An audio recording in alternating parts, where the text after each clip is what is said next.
Hey guys, Freddy here. Welcome back to another Retro Adventures. At the end of another week, the end of another poll, we've got a very slim win for Ghost Toasties for the amazingly awesome 80s Ghostbusters RPG. Now as usual, I'll cover that on the desktop in a wee second, and I'll be back at the end of the video with some other poll related stuff, some other channel related stuff. But before I go over to that, I'd like to take a moment to talk about my Patreons, who this week have maxed out their dexterity attribute, and a more lithe and slinky lot you could never hope to see in your life. But that's not why I find them so darn attractive. I find them so darn attractive because they help me out and they support me in creating these videos, and it's so much appreciated. Now if you'd like to join them, or you'd like to see these videos a week early, or you'd like to see one of the other offers we can make you, we've got a Patreon in the description down below. If you click on that and check it out, it would be very much appreciated. But anyway, let's have a look at Ghost Toasties. So, this is Ghost Toasties, an adventure for the Ghostbusters role-playing game, which came out from West End Games in 1986, and comes as a separate adventure and a Ghostmasters Screen, deluxe 3-panel Ghostmasters Screen. And it's made out to look like a box of cereal, because that is the theme of the adventure, with the net weight on the cover. Now let's have a look at the Ghostmaster Screen first of all. On the player side, we unfold it, and we have the cover. We have designing a Ghostbuster, so character creation, which is a very handy thing for players to have on their side, and a ghostology, the different classes of ghosts, their traits, so you can speak like a proper Ghostbuster, as if you've got Tobin's Spirit Guide. Very cool stuff, very useful for the players.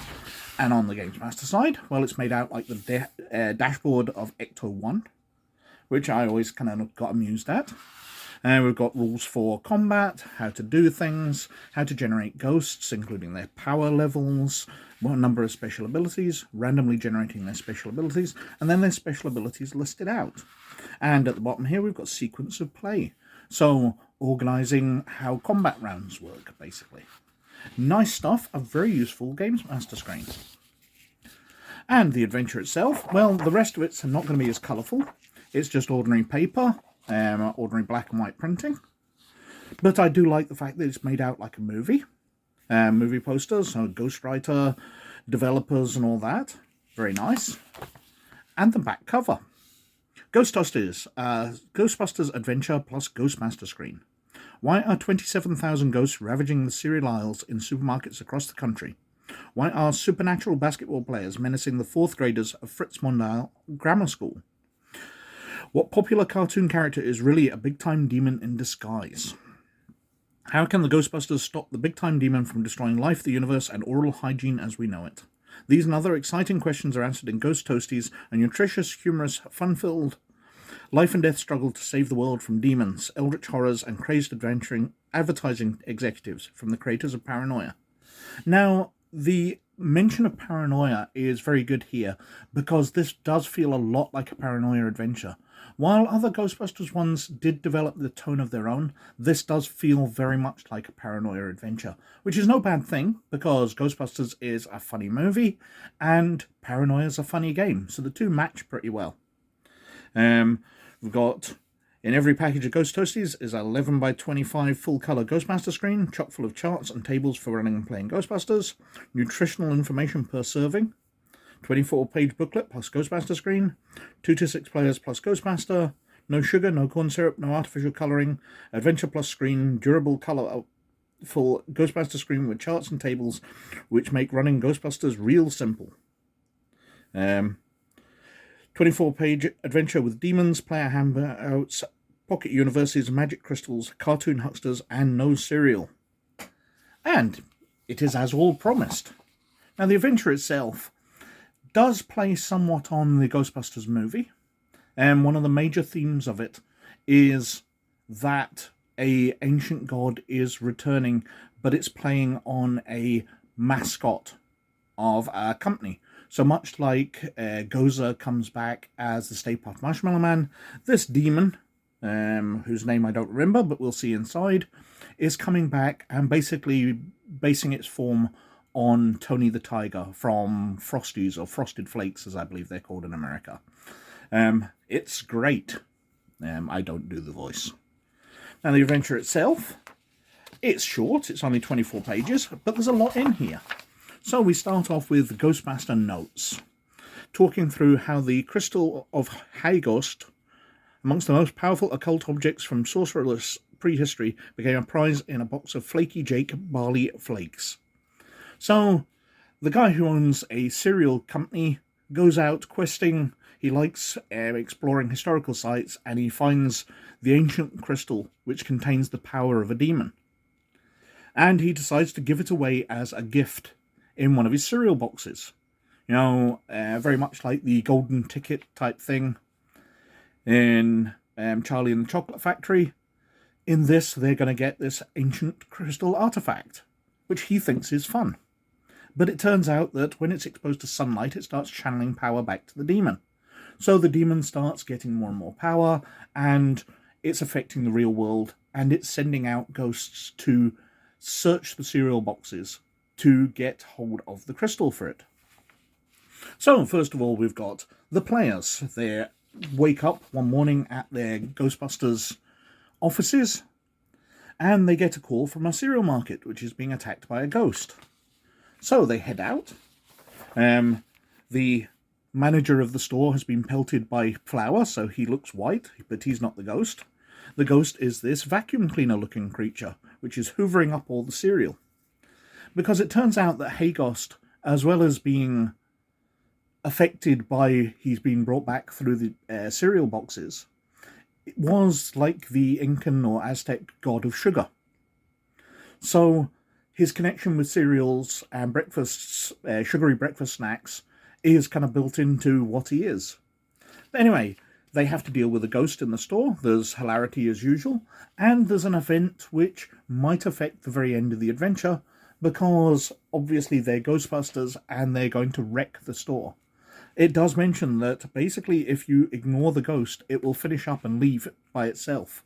But once they get in there with their proton packs and they're blasting around, they're probably going to wreck the place.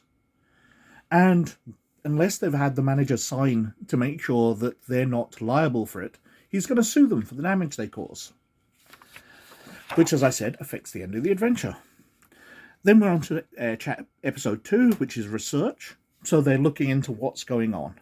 And they get contacted by Louis Tully, the character out of the movies, played by the wonderful Rick Moranis in the movies. And he talked about he's been contacted by the president on behalf of Ghostbusters International. Well, he's been called in his job as representative of Ghostbusters International by the President of the United States that this is happening across the country. Stores are being attacked by ghosts, and can Ghostbusters deal with it? So he asks the players to deal with it. They do some research, and they find out about the gift in the box of flaky Jake barley flakes. And they discover, if they research enough, that the crystal has been found by a kid. So they head out to visit him. And they discover the head of the corporation is doing an award ceremony at the kid's school. And it gets attacked by demons. So there's all these ghosts, and there's another action-packed event in the school as things are getting handed out. They then discover that the kid has already left with the crystal and he is heading to Peru, the stomping ground of the demon. And as part of him being possessed, he has hacked the computer databases for all the airlines, and every flight from the United States is now heading to Peru. And it's packed with people who have now been possessed by all these ghosts which were searching the stores. So there are thousands of people heading there. So the players have to head there as well. In the middle, we've got some handouts. Advert for the Yummy Food Palace. Now, I don't know some of these things because they're obviously American references.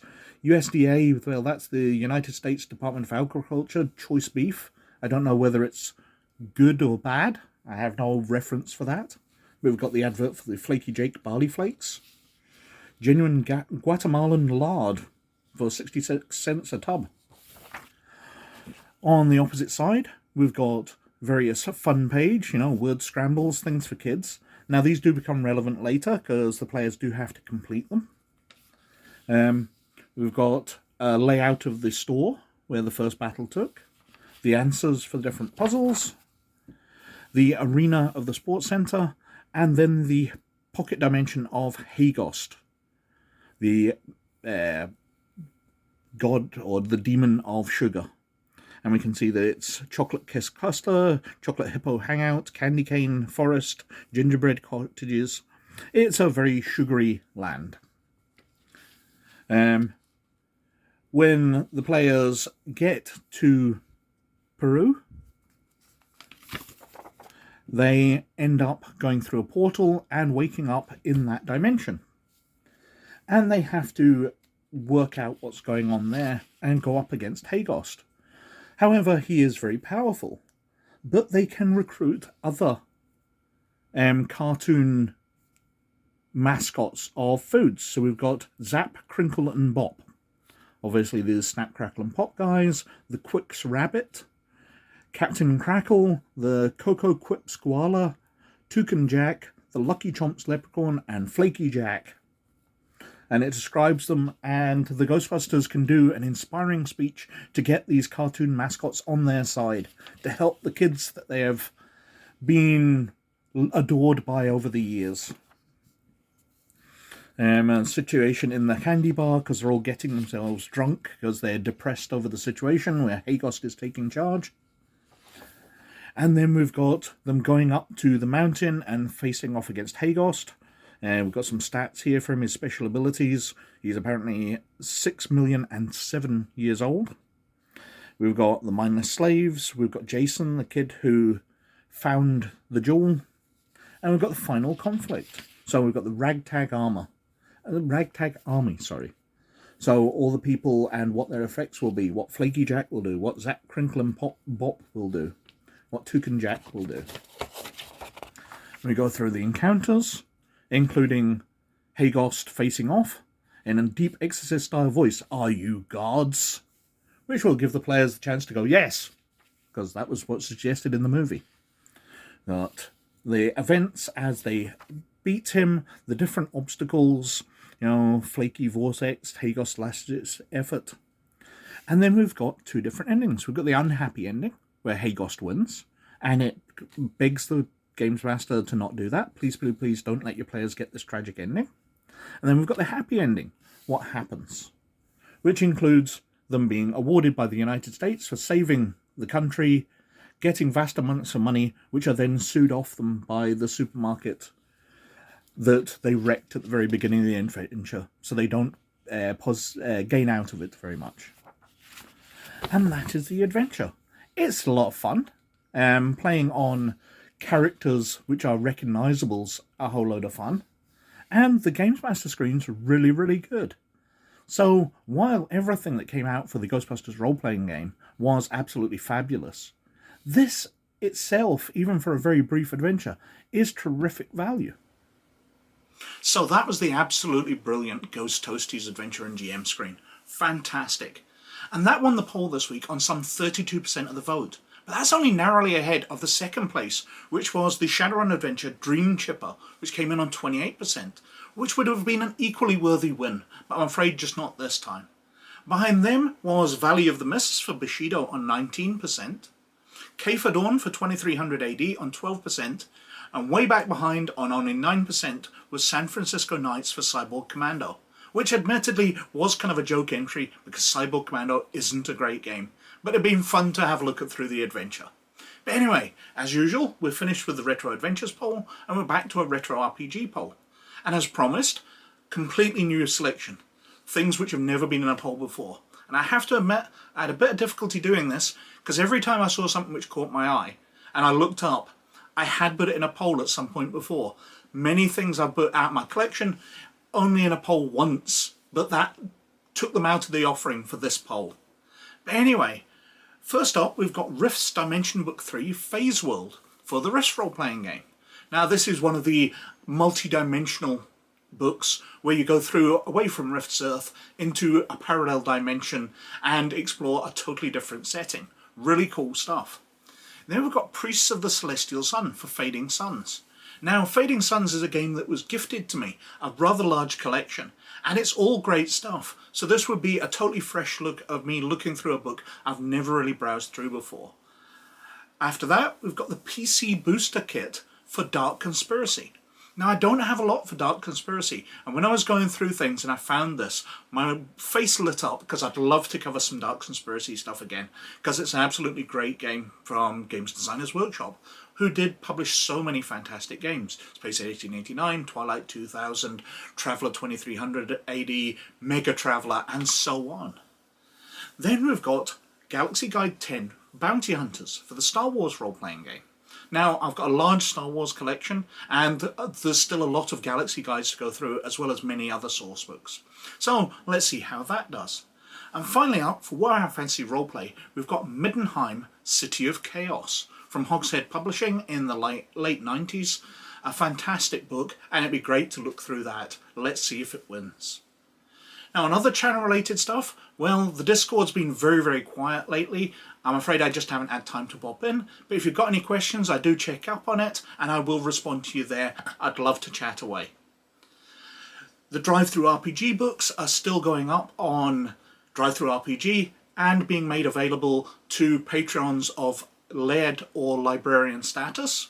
So I'll put a link down below if you check them out, or if you join the Patreon on one of those statuses, you can get access to all of them. I believe there's like 60 books put together now. So it's a very large collection you can get for a fairly low status level on the Patreon.